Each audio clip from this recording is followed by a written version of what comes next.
contributing and feeling like you're part of something larger than self also leads to really positive outcomes for young people. On the individual level, they start to feel as if they have a say, their self-efficacy improves. On the social level, their communities get better because they're designing more relevant programs for the youth who they serve.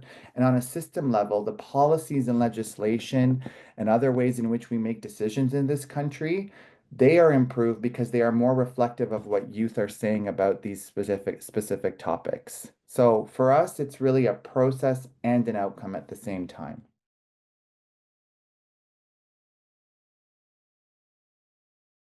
Respect, listen, understand, and communicate. Respect for young people and their capacity to change the world. Respect for all people and the unique gifts they carry within. For us, respect is not earned, it is granted. It is immediately granted regardless of who you are and what your life situation is. Trust is earned, respect is granted. When we respect, we can listen. We listen not only with our ears, but with our heart and with all of our senses. We listen for spoken word, for written word, for silences, and for deeds. When we listen, we can put ourselves in the shoes of others. We can understand. We can disagree without being disagreeable. And with those three pillars in place, we then communicate the changes that we want to see together.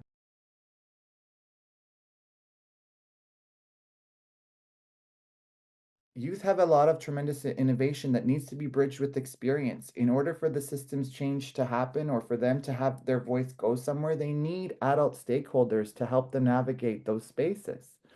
So it's really important to kind of drop adult-led notions and youth-led notions and think about this work of youth engagement as an intergenerational exercise that is bridging the magic of all of these different people.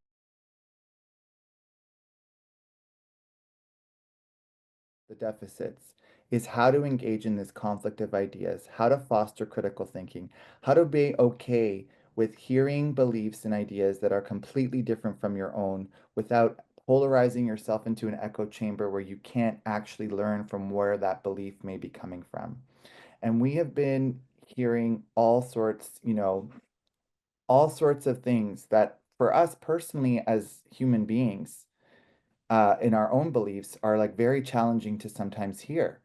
But what we've learned is that when we create these unheard moments for young people, if we push them away or we make them feel as if what they've shared is not from a place of value, or we don't take initiative and be curious about where these young people's beliefs may be coming from, that we actually might be unintentionally pushing them outside of our society, right? We might be pushing them into groups and into ideas and into belief structures that may be very harmful for them, for their communities, and for our society down the road.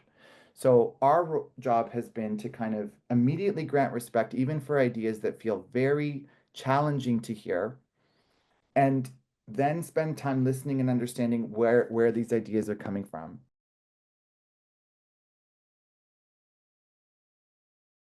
So I think you've heard our point here throughout that we see youth as catalysts for systems change. And when we're working in partnership with them, you know, all the system, if you track over history, really simplistically, at great moments of systems change, youth are a critical kind of component or catalyst for that over time. There's all sorts of movements, social movements over our time that resulted in meaningful and sustained systems change that were directly grounded in young people's voices and young people's um, push to see something change. And yes, sometimes the system responds by pushing back. I'm not necessarily saying that it is a linear progression, necessarily linear progress. There's 3 steps forward and sometimes 4 steps back, not going to make it sound like it's easy, but we are very kind of firmly committed to catalyzing and supporting young people's role in systems change.